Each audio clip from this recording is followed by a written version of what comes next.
প্রত্যেকে নেতৃবৃন্দ, কেউ যুবদল, কেউ বিএনপি, কেউ বিভিন্ন সংগঠনের সাথে জড়িত ছিলেন বা আছেন, তাদেরকে সরকারের আধা সরকারি সংস্থা এবং স্বায়ত্তশাসিত সংস্থার গুরুত্বপূর্ণ পদে তাদেরকে দায়িত্ব দিয়েছে। এরা একসময় আমি যখন ছাত্র রাজনীতি করি বা ওদের নেতা, ওদের বড় ভাই ছিলাম, আমি ওদেরকে চেনে, এরা অত্যন্ত ন্যায় নিষ্ঠার সাথে দায়িত্ব পালন করবে, এটা আমি আপনাদের সামনে বলতে পারি। এরা কেউ উৎকোচের কাছে, প্রলোভনের কাছে নিজের মাথাকে বিক্রি করে দেবে না। এখানে যারা দাঁড়িয়ে আছে এদের সবাইকে আমি জানি এবং চিনি। কোনো প্রলোভন দিয়ে এদের মাথা কেনা যাবে না। অতীতে কিছু দৃষ্টান্তও আমি জানি। তো এই কথাটুকু আজকে মিডিয়ার মাধ্যমে দেশবাসীকে আমি জানালাম। আমরা ধন্যবাদ জানাই এদেশের প্রধানমন্ত্রী, বিএনপির চেয়ারম্যান জনাব তারেক রহমানকে।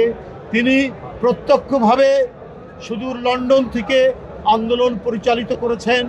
রাজপথের উপস্থিতি কারা কারা আছে সেটা তিনি অবহিত করেছেন।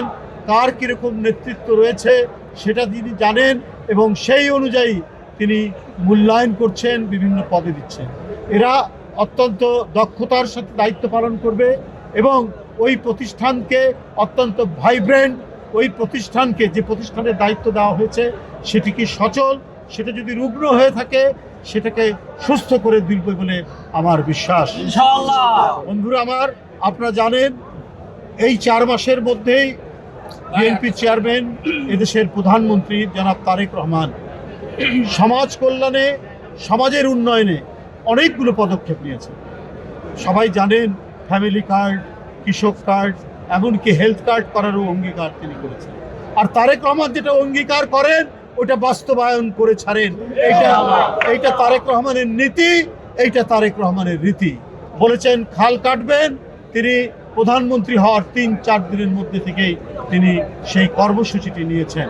বন্ধুরা আমার, তিনি $1 ট্রিলিয়ন, $1 ট্রিলিয়ন ইকোনমির কথা ঘোষণা করেছেন। বিদেশি উদ্যোক্তাদেরকে সেখানে অংশগ্রহণ করার কথা বলেছেন। সেখানে মূল অবজেক্টিভ, মূল লক্ষ্য সেটা হচ্ছে তারুণ্যের শক্তিকে ব্যবহার করা।